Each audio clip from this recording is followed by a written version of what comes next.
In the Manus Reader, under the title The Religion of Free Man, it's pointed out that despite the natural difficulties which surround any attempt to arrive at the convictions of men who may be said to have been free, one thing is certain. Their ideas are likely to be those which may prosper in an atmosphere of unrestricted reason. Now, no one can quarrel with the claim that a free man is a man who is determined to think for himself. This freedom of mind, moreover, is of greater importance than political freedom in making a definition. It will be conceded, for example, that Socrates, whose liberty was curtailed by his Athenian judges and whose life was ended by their decree, was nevertheless a freer man than those who condemned him. There's a natural tendency on the part of Americans to think of themselves as free, and, politically speaking, little doubt but that the institutions of the United States afford explicit recognition of the right of human beings to be free.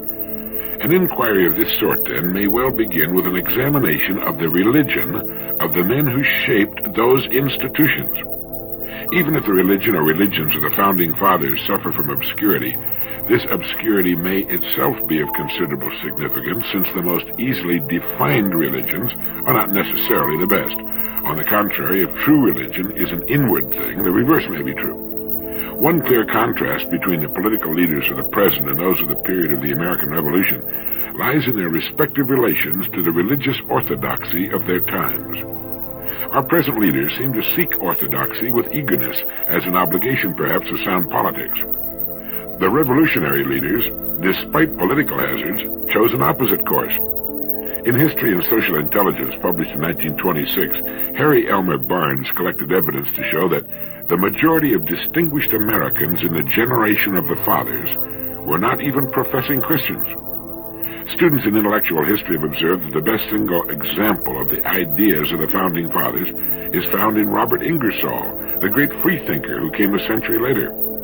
In a sermon on Ingersoll, a Unitarian clergyman, Minot J. Savage, said, his, Ingersoll's, ideas were very largely those of Voltaire, of Gibbon, of Hume, of Thomas Paine, of Thomas Jefferson, of Benjamin Franklin, and of a good many other of our prominent revolutionary heroes. Back in 1831, a perturbed minister declared with dismay that most of the founders of our country were infidels, and that of the first 7 presidents, not one of them had professed his belief in Christianity. In general, the Founding Fathers have been termed deists. While difficult to define, since all deists have been individualists in religious thought, and there could not possibly have been a deist church, deism accepts the idea of deity as a general providence, but denies the superiority of any miraculous revelation over what may be learned by natural means.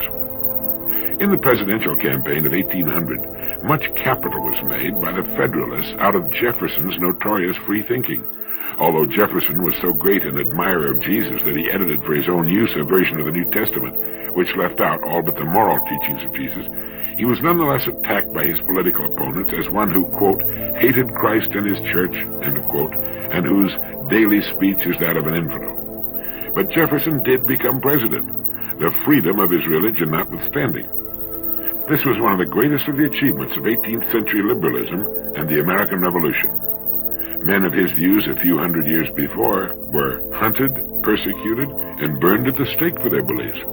One of these, Michael Servetus, suffered attack, imprisonment, and finally death over a slow fire of green boughs at the hands of John Calvin for daring to believe with ancient pantheists that God is eternal, one and indivisible, and in himself inscrutable, but making his being known in and through creation, so that not only is every living but every lifeless thing an aspect of deity.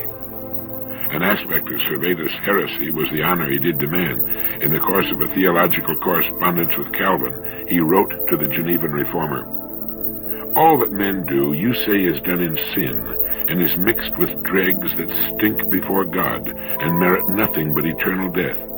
But therein you blaspheme. Stripping us of all possible goodness, you do violence to the teaching of Christ and his apostles, who ascribed perfection or the power of being perfect to us. Be ye perfect, even as your Father in heaven is perfect. Matthew, verse 48.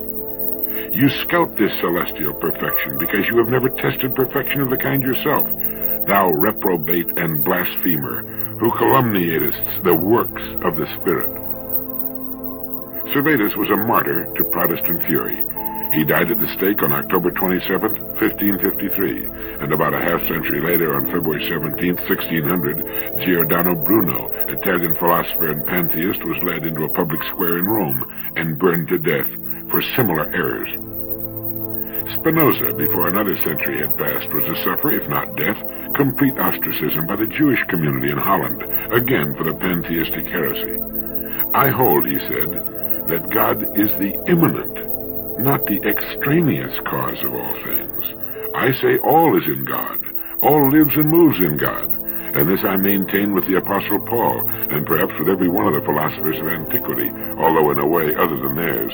I might even venture to say that my view is the same as that entertained by the Hebrews of old, if so may be inferred from certain traditions, greatly altered and falsified though they be. Why should we say, the article in the Manus Reader goes on, why should we say that these had been free men? Largely because they stood for the highest sort of freedom in human life, sometimes dying for it as well. By thinking for themselves, they enriched themselves and the world. It gave them the integrity of conviction which made their own independent conclusions of greater importance than anything else, and so gave an example of lives of principle to all who came after. We can hardly avoid the conclusion that the living quality of their pantheistic thought was the source of this integrity and courage. They would submit to no insistent conformity, no outside ruler of mind or conscience. They were not criminals, yet they were treated far worse than common breakers of the law. They were gentle men, teachers, philosophers, devoted to their fellow men. But their religion had one common principle of self-reliance in thought and belief. They, more than any others, they and the few who were like them, are the true authors of human freedom wherever it's found. From the ancient Stoics to the modern Einsteins and Schweitzers is a long course of 2,000 years and more. There have been a few bright interludes of civilization and learning, and much longer periods of darkness along this path.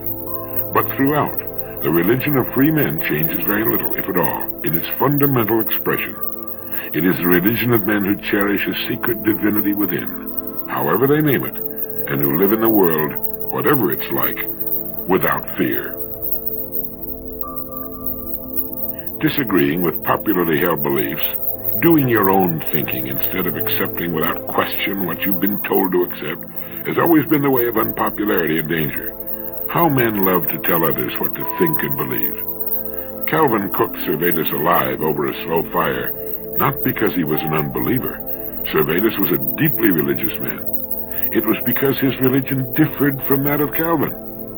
Servetus was a brilliant man, one of the most outstanding physicians of his time. One of his discoveries was that the blood circulates through the lungs.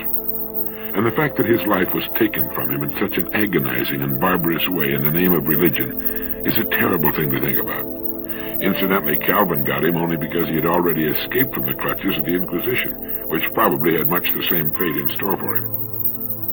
Freedom is not just the right to think as we believe, but it's also the right of others to think as they believe. And the fact that the United States was founded by men who were free thinkers, who made up their own minds through their own reading and thinking as to what they chose to believe, put a very solid foundation indeed as a very important part of the underpinning of this country. We need to ask ourselves, have I arrived at my beliefs, all of my beliefs, through independent study and meditation? Or have I simply followed the lead of others? And just as importantly, do I freely grant to all other men and women the right to believe as they choose, without rancor? That's an important part of what personal freedom is all about. We recommended the Manus Reader in Direct Line 3. It's a great book to take with you on trips and to keep by your bedside. The articles are short and tremendously interesting and educational, as is the Manus publication, which we also recommended. People who do well in the world, being creative and willing to take a calculated risk, are people who manage to overcome the fear of laughter. Anytime you attempt anything in which you risk failure, you run the risk of having people laugh at you. A college professor worked for many years on an invention. He tramped all over New England trying to interest capital in his device for making the human voice travel along a wire. The people laughed at him. It was, of course, plumb idiotic, they said, to suppose that the human voice could be carried along a wire and heard for many miles or even for a single mile. But our old friend and benefactor Alexander Graham Bell could not be laughed out of it, and every time we pick up the telephone, we salute the man who stayed on course despite the laughter. Millions of people laughing in derision could not hurt us an iota, but we stand in mortal terror of it. Men and women who can prove themselves heroes in great crises tremble before derision. It's a queer quirk of human nature we probably develop as children. It has cost much. It's changed the history of the world. Sometimes the price of a laugh has meant the slamming of a door of fame and fortune, or even immortality. Elias Howe invented the sewing machine, but it nearly rusted away before the American women stopped laughing about it and could be persuaded to make use of it. With their sewing done so quickly, they argued, what would they ever do with all their spare time? So a biographer paints a tragic picture. The man who had done more than any other to lighten the work of women was forced to borrow a suit of clothes on an occasion of a public appearance.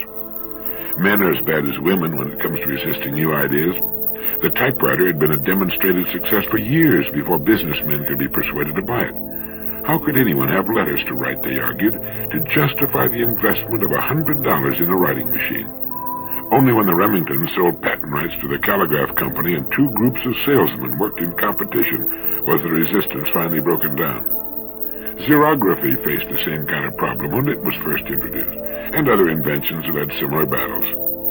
Here's an extract from a notebook of Robert Fulton, who invented the steamship, who changed the world from sail to steam on the oceans of the world. He wrote, "As I had occasion daily to pass to and from the shipyard where my boat was in progress, I often loitered near the groups of strangers and heard various remarks as to the object of this new vehicle. The language was uniformly that of scorn, sneer, or ridicule. The loud laugh often rose at my expense, the dry jest, the wise calculations of losses or expenditures, the dull repetition of Fulton's folly. Never did a single encouraging remark, a bright hope, a warm wish cross my path. Never did a single encouraging remark, a bright hope, a warm wish cross my path." And that's about what you can expect when you try something new. Emerson once commented that no one ever falls ill, but that passers-by idly hope that he will die. And the same perversity and built-in envy cause people to think or hope that any new idea or plan that runs counter to established principle will fail. Speaking of Emerson, he also wrote, "Pythagoras was misunderstood, and Socrates, and Jesus, and Luther, and Copernicus, and Galileo, and Newton, and every pure and wise spirit that ever took flesh. To be great is to be misunderstood." In his One-Dimensional Man, Herbert Marcuse points out that people now have more opportunity for education, with the classics coming to life and gaining wide distribution. But he says, they come to life as other than themselves. They are deprived of their antagonistic force, of the estrangement which was the very dimension of their truth. The intent and function of these works have thus fundamentally changed. If they once stood in contradiction to the status quo, this contradiction is now flattened out. You know, we tend to forget that the greatest people, the greatest writers, the greatest teachers, were for the most part in violent disagreement with their times and the way things were being done. We seem to have become so flabby in our acceptance of anything that we fail to do anything personally about what we see about it. Norman Cousins has written that the biggest issue of all in the years just ahead is not just the squandering of physical resources, but the squandering of human resources. From the child in school, slowed down to a kind of Disney world of happy passivity, to the now grown adult, we've come to believe that what is best. Have we learned to think? Do we look at our products and services, our jobs, with the glaring, critical eye of suspicion, knowing with every fiber of our being that they're not nearly good enough, not nearly what they can be? We have abundant proof that our system of individual freedom works best, but instead of trying to find ways of making it better, we tend to cling to the ways of the past. What constitutes failure? What does a person have to do or not do in order to fail? Herman Melville died in 1891. He wrote the book Moby Dick, the whaling epic, with its tremendous metaphysical concept of evil, at the age of 30. The book was published in 1851, sold a few copies, and then was promptly forgotten except by the limited connoisseurs of creative writing. Melville lived 40 years beyond publication of Moby Dick. He considered himself and his book a failure, and from a published point of view, Melville was right. Of his other novels, Billy Budd remained unpublished for 40 years after his death, and like Moby Dick, has since become a literary classic.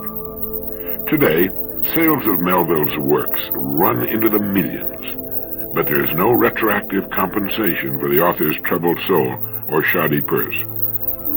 How then shall we measure values, assay excellence, and compensate for obvious neglect and public apathy? Moby Dick the White Whale is dead, but Moby Dick the novel lives in imperishable print, and with it Melville moves into the company of the literary immortals. That sort of posthumous fame was by no means restricted to Herman Melville. It's happened to a great many men and women. It was true of Henry Thoreau and Edgar Allan Poe. It was also true of Jesus Christ. So what is failure? Failure does not come to a person because he is not recognized by the multitudes during his lifetime or ever. Our success or failure has nothing to do with the opinions of others. It has only to do with our own opinion of ourselves and what we're doing.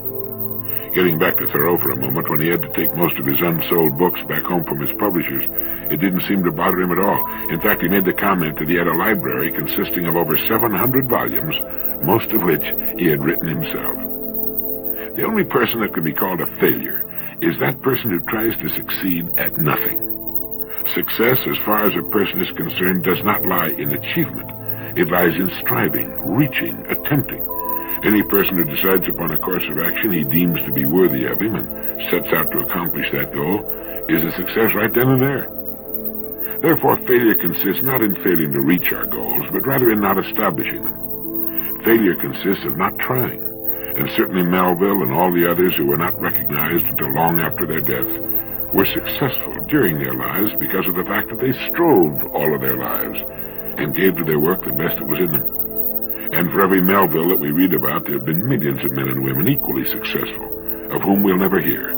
People who didn't write books or try to save the world, but who, in their own quiet way, in their own places, gave to what they had chosen the best that was in them. Melville must have known deep within himself when he finished the last page of Moby Dick that he had not failed, just as each of us knows how much of himself he's giving to what it's been given him, what he has chosen to do.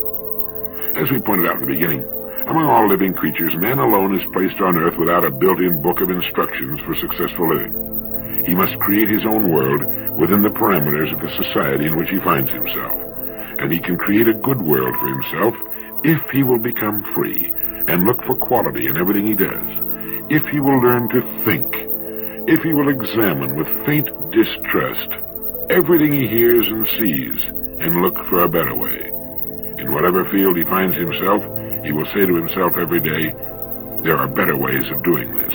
My job is to seek them out, and make as his guidelines in seeking a better way those two unfailing guideposts, quality and simplicity. The force behind every human action is its goal. What's your goal? Is it clear in your mind? And we should not let the doubt and criticism of others shake our self-confidence. Self-confidence is like a psychological credit card. It's good wherever it's presented, and it can command in time unlimited credit, unlimited opportunities.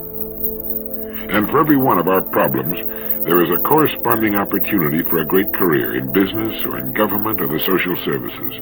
When something angers you, you're face to face with opportunity. The thing that made Mark Twain so great was his great burning anger at the inhumanity and ridiculousness of man. The same was true of Tolstoy, Dostoevsky, and Voltaire. And behind every improvement of man was a dissatisfied, critical mind. Advances don't come from groups of happy, well-adjusted, well-integrated people. They come from nonconformists who refuse to buy the status quo, people with a healthy curiosity, a wonderful freedom of mind, and the inner security to take a chance. Here are some interesting questions for you. You might want to try answering them. 1. If you could completely change places with any other person in the world, would you do it? And who would that person be? 2. If you could work at any job you could choose, would that work be different from the work you're now doing? 3. If you could live in any part of the country you want to live in, would you move from where you're now living? 4. If you could go back to age 12 and live your life from that point over again, would you do it? Studies indicated that the great majority of people, even though they evince a certain amount of dissatisfaction with their present lives and don't seem to be as happy as they might be, will answer no to all 4 questions. What brought this to mind is an attorney friend of mine who confided that now that he's accomplished everything he's worked and struggled for so long to achieve, he finds himself depressed more and more of the time. He has a fine practice and an excellent income, a beautiful home, a wife and children to whom he's devoted. In fact, everything is finally just as he'd planned it for so many years. And for no reason that he can put his finger on, all the fun and enthusiasm has strangely disappeared. He's listless and unhappy, and he can't think of a single reason why. This has become a common modern malady, and it's what so often happens when a person runs out of goals. This is when the game of life begins to go to pot, and a person needs to remind himself of some of the basic rules for successful, enthusiastic living. And the first rule is that a human being must have something worthwhile toward which he's working. Without that, everything else, even the most remarkable achievements of the past and all the trappings of worldly success, tend to turn sour. Achieving our life goals can be compared to opening our presents on Christmas morning and watching those we love open theirs. We look forward to the day, plan, and work toward it. Suddenly it's there. All the presents have been opened, and then what? Well, we must then turn our thoughts and attention to other things. The successful novelist begins planning his next book before he completes the one he's working on. The scientist always has something new and challenging to turn to when he completes a project. The teacher has a new class coming up. The young family has children to raise and get through school, the new home to buy, the promotion to work for. But for millions who reach their 40s and 50s and find they've done all they set out to do, and that there are no new challenges to give them stimulus and direction, there often comes the most trying time of their lives, the search for meaning, for new meaning. And it must be found if the old interest and vitality are to be restored to their lives, if they're to achieve renewal as persons. If they understand this, even the search for new meaning can bring new interest into their lives. They've got to say to themselves, all right, I've done what I set out to do. Now I must find something new and interesting to do. Getting back to our questions, the thought of going back to age 12 fills most people with a dread bordering on horror. They wouldn't do it for anything.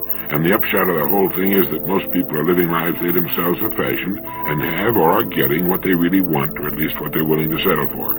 And when this is brought to their attention, they often begin to get a lot more enjoyment from the life they've got. They begin to enjoy themselves more and realize that things aren't so bad after all. They also begin, the study showed, to look at each other, their marriage partners, and their children in a new light.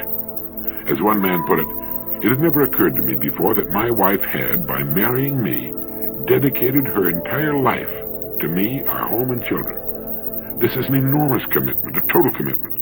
I realized I'd been treating her far too casually, that I'd been taking too great a gift for granted. We talked it over and got on much better, much warmer terms with each other.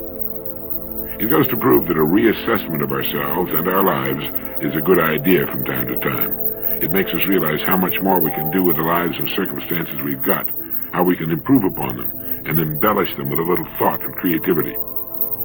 It's been written that life is divided into 3 terms: that which was, which is, and which will be.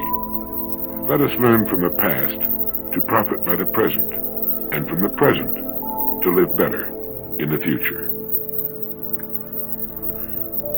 Many years ago, while I was recuperating from an operation, someone sent me a little piece I enjoyed very much. It's titled, "Slow Me Down, Lord," and it goes like this.